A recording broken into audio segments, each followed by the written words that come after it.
آپ نے تو بہت سارے الیکشن لڑے ہیں، لیٹ 1980 سے آپ الیکشنز لڑ رہے ہیں، اب آپ آ کے کہتے ہیں کہ جو الیکشنز جو ہے مسائل کا حل نہیں ہے. نہیں، میں یہ نہیں کہہ رہا. آپ کہہ رہے ہیں بے مقصد میں الیکشن. کہہ رہا ہوں الیکشن آپ کو مسائل، الیکشن کرانا ضروری ہے. ضروری ہے آئین کہتا ہے. لیکن آج کے الیکشن، ہمیشہ ہر سیاسی مسئلے کا، سیاسی جمود کا حل الیکشن ہوتا ہے. آج الیکشن آپ کو حل نہیں دے پائیں گے.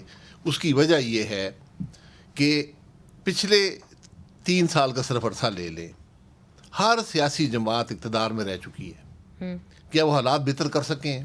تو پھر کون آئے گا؟ میں یہی کہہ رہا ہوں کہ کون سی گارنٹی ہے، کون سا راستہ ہے کہ یہ 3 مہینے میں سب درست ہو جائیں گے اور ایک بہتر سوچ کے ساتھ آئیں گے اور ملک چلانا شروع کر دیں گے. تو پھر اگر جتنی بھی سیاسی جماعتیں ہیں، آپ نے درست کہا سب رہ چکے ہیں، تو اگر یہی نہیں آ سکتی اور یہی ملک کو ٹھیک نہیں کر سکتی، تو پھر آپ سمجھتے ہیں کہ ایک ٹیکنوکریٹک سیٹ اپ ہی ٹھیک کر سکتا ہے؟ نہیں، درست کرنا انہی کا کام ہے، یہی سیاستدانوں کا کام ہے. ٹیکنوکریٹک سیٹ اپ پھر یہ کیا کریں؟ الیکشن سے پہلے کیا ہونا چاہیے؟ یہ میں نے بار بار آپ کے پروگرام میں بھی کہا ہے، جی بہت دفعہ آپ یہ کہہ چکے ہیں. بیٹھیں جو ملک کے اسٹیک ہولڈرز ہیں. میں 6 آدمیوں کا نام لیتا ہوں. بتائیے. میں نام بھی لیے، اس میں میاں نواز شریف ہیں، عمران خان صاحب ہیں، زرداری صاحب ہیں، مولانا فضل الرحمان صاحب ہیں، چیف جسٹس ہیں اور آرمی کے چیف ہیں. یہ اثر انداز ہوتے ہیں ملک کی سیاست پر.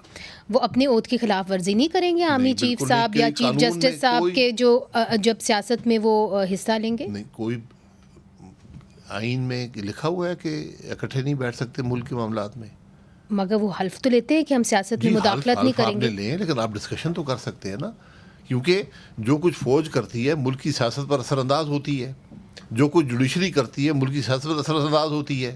تو آج بیٹھ کر سب نے یہ طے کرنا ہے کہ ہم کیسے آگے چلیں گے. کیا فوج کیا کرے گی، جوڈیشری کیا کرے گی، سیاستدان کیا کریں گے. آج آپ ایک غیر معمولی صورتحال میں ہیں. ہمیں شاید میں حیران سب سے اس بات پر ہوتا ہوں کہ ہمیں اس بات کا احساس نہیں ہے. ہم سمجھتے ہیں کہ یہ کاروبار جو ہے وہ معمول کے مطابق چل رہا ہے. مگر آپ کیا رول دیکھتے ہیں فوج کا سیاست کے اندر اور جوڈیشری کا سیاست کے اندر؟ جب آپ کہتے ہیں کہ وہ بیٹھیں گے سیاست دانوں کے ساتھ تو ظاہر ہے سیاسی باتیں کریں گے، اور پھر جو ایک لائن ڈرا کی ہوئی ہے آئین نے کہ جی وہ سیاست کے اندر مداخلت نہیں کر سکتے. جوڈیشری کا تو انہرڈ ہے، مگر دنیا کے اندر تو آرمی چیف کا بھی انہرڈ ہے، مگر پاکستان کے اندر ہوتا رہا ہے. درست آپ نے کہا. مگر پھر یہ کیا ایک اچھی پریسیڈنٹ آپ سیٹ کریں گے کہ جی ملک کے مسائل ڈھونڈنے والے ایسے لوگ ہیں جن کا آئین کے اندر کوئی رول ہی نہیں ہے؟ آئین کے اندر رول ہو یا نہ ہو، اثر تو ہے نا سیاست کا. ہم آنکھیں بند کر لیں، کیا فوج کا اثر نہیں ہے ملک کی سیاست میں؟ کیا جوڈیشری کا اثر نہیں ہے؟ ہونا چاہیے. آپ کے سامنے ہونا چاہیے. یہ نہیں وہ غلط بات ہے. میں آپ کی بات کر رہا ہوں. سیاستدان تو ایک امیج، ایک آئیڈیالوجی بھی لے کے چلتا ہے. آپ کی بھی تو ہے. آپ آئیڈیالوجی بھی بالکل لے کر چلیں. آئیڈیالوجی ہر جماعت کی اپنی ہے، سوچ ہے. آج سارے ناکام ہو چکے. میں آپ سے یہ کہہ رہا ہوں آج سیاستدان بھی ناکام ہیں. آج جو کچھ فوج نے کیا ہے اس کے اثرات بھی آپ کے سامنے ہیں، جو ججز نے کو بھی آپ کے سامنے ہے. مجموعی طور پر ایک نظام کی ناکامی ہے.